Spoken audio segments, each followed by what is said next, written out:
बिस्मिल्लाहिर्रहमानिर्रहीम। अस्सलामुअलैकुम students, welcome to Tariq education academy.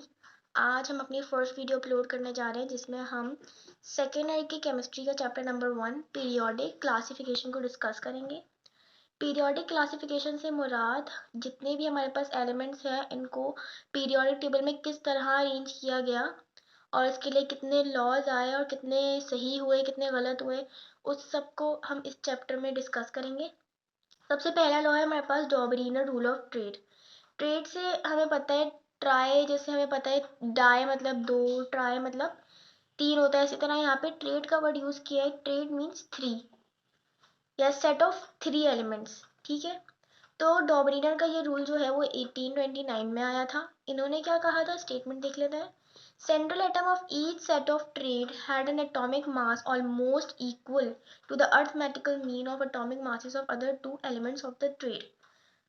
इन्होंने ये कहा था कि जब भी हम उन 3 एलिमेंट्स को ले लेते हैं, इन्होंने क्या कहा था कि जब भी हम उन 3 एलिमेंट्स को लें जिनकी सेम प्रॉपर्टीज हों और जिनमें बहुत ज़्यादा रिसेम्बलेंस हो, एक ही ग्रुप के हो जाए, उन 3 एलिमेंट्स को लेते हैं तो जो पहला वाला है और दूसरे वाले का जो अर्थमेटिकल मीन होगा ना, वो तीसरे वाले का एटॉमिक मास होगा।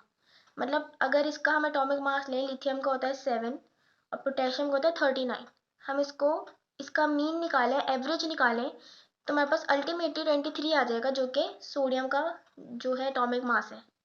तो उन्होंने यही रूल दिया था कि जब भी हम किसी भी 3 एलिमेंट स्टार्टिंग के ले लें इंक्रीजिंग एटॉमिक मास के साथ या फिर एक ही जैसे जो है वो ग्रुप के हों, सिमिलर प्रॉपर्टीज रखते हो, जब भी हम 3 एलिमेंट्स को लेंगे एक ग्रुप के, तो जो पहला वाला है और दूसरा वाला, पहला और सॉरी तीसरा वाला जो है उसका अर्थमेटिकल मीन बीच वाले का जो है वो एटॉमिक मास होगा।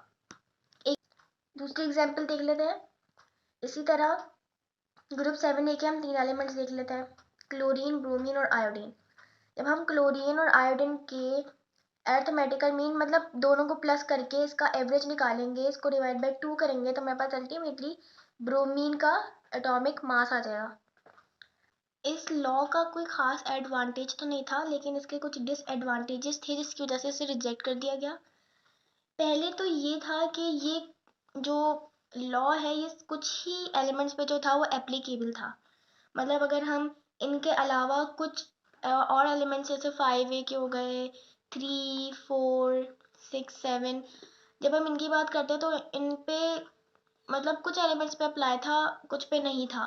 तो एक तो इस वजह से इसे रिजेक्ट कर दिया गया। दूसरा, इसका जो बहुत बड़ा जो मसला था वो ये था कि इन्होंने जो है क्लोरीन, ब्रोमीन, आयोडीन का तो बता दिया, लेकिन उस वक्त जो है वो फ्लोरीन डिस्कवर नहीं हुआ था, जिसकी वजह से ये लॉ फिर से इसको जो है वो रिजेक्ट करना पड़ा।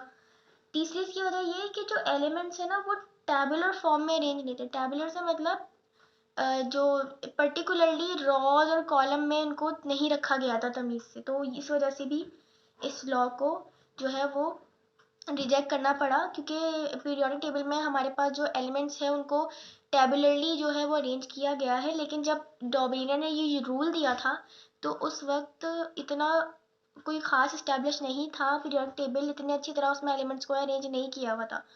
तो इनके दौर में भी ऐसे ही कुछ हुआ था, तो जिस वजह से बहुत सारे प्रॉब्लम्स की वजह से इनके रिजेक्ट करना पड़ा, जिसके जो मेन 3 डिसएडवांटेजेस थे वो ये थे।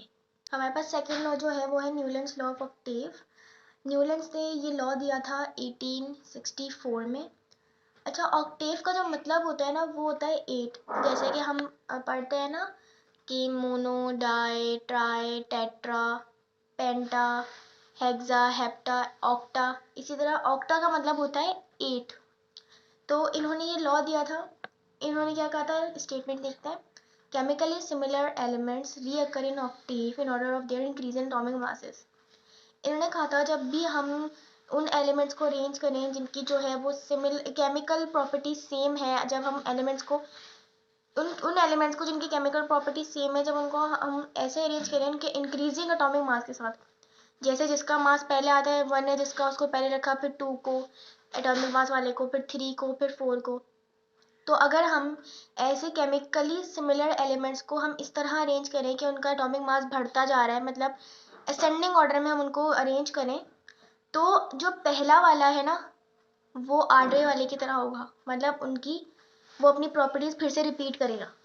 अब इसकी हम एग्जाम्पल देख लेते हैं। एक इन्होंने एलिमेंट्स को इस तरह कुछ अरेंज किया था जिसमें लिथियम था, बेरिलियम, मतलब इस तरह इन्होंने 17 जो शुरू के एलिमेंट्स थे एक ही मतलब डिफरेंट ग्रुप्स के, उनको इन्होंने इस तरह अरेंज किया था।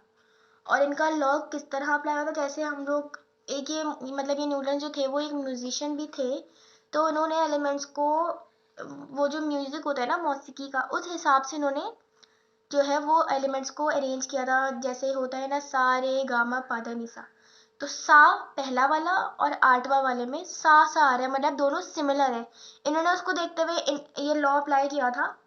तो इसमें जैसे कि लिथियम हमारे पास पहला है और इसके बाद आठवां जो है वो सोडियम है, दोनों एक ही ग्रुप के हैं। लिथियम भी सोडियम भी, दोनों के नाम में भी बहुत रिजेम्बलेंस है और दोनों की प्रॉपर्टीज सिमिलर है। तो उन्होंने यही बात कही थी कि जो पहला वाला है वो दोबारा अपनी प्रॉपर्टी रिपीट करेगा आठवें पर, और यही था इनका लॉ और ये अप्लाई हुआ था। लेकिन इसमें कुछ प्रॉब्लम्स आ गई थी, और वो प्रॉब्लम्स ये थी कि वो शुरू के इन्हीं एलिमेंट्स पे एप्लीकेबल था, इन शुरू के 17 एलिमेंट्स पर एप्लीकेबल था, जिसकी वजह से इसे रिजेक्ट कर दिया गया।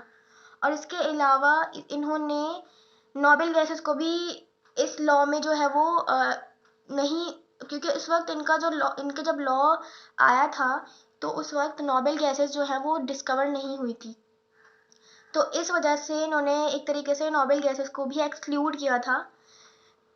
इसी वजह से इनका जो है वो लॉ रिजेक्ट हुआ था। इसके दो ही डिसएडवांटेजेस हैं, एक तो ये कि इनका जो लॉ था वो सिर्फ 17 एलिमेंट्स पे एप्लीकेबल था, यानी कि सिर्फ इन एलिमेंट्स पे एप्लीकेबल था। उसके अलावा इनका जो इन्होंने जो अपना अपना लॉ है उसमें नोबेल गैसेस को एक्सक्लूड कर दिया था, मतलब नोबेल गैसेस पे नहीं लग सकता था लॉ, क्योंकि उस वक्त नोबेल गैसेस डिस्कवर नहीं हुई थी। अच्छा, इनका एक एडवांटेज है जिसका जो कि ये है कि इन्होंने एलिमेंट्स को टेबुलर फॉर्म में अरेंज किया, मतलब इन्होंने तमीज से टेबुलर फॉर्म में डिफरेंट मतलब एक डिफरेंट रो बनाई, कॉलम्स बनाए और इनको अलग अलग करके स्पेसिफिक जगह पे प्लेस करके टेबुलर फॉर्म में फिर इन्होंने अपना लॉ अप्लाई किया था। लेकिन इनका लॉ भी कुछ टाइम के बाद जो है वो रिजेक्ट कर दिया गया था, क्योंकि इनके लॉ में भी बहुत से मसले आ रहे थे। और इन्होंने पहला तो ये भी है कि इन्होंने हाइड्रोजन को जो है वो एक्सक्लूड किया, क्योंकि पहला तो हाइड्रोजन होता है सबसे पहले पे, तो इन्होंने हाइड्रोजन को भी एक्सक्लूड किया था। और इन्होंने लिथियम से डायरेक्ट अपना लॉ अप्लाई किया था, तो इस वजह से भी इनका लॉ जो है वो रिजेक्ट हो गया।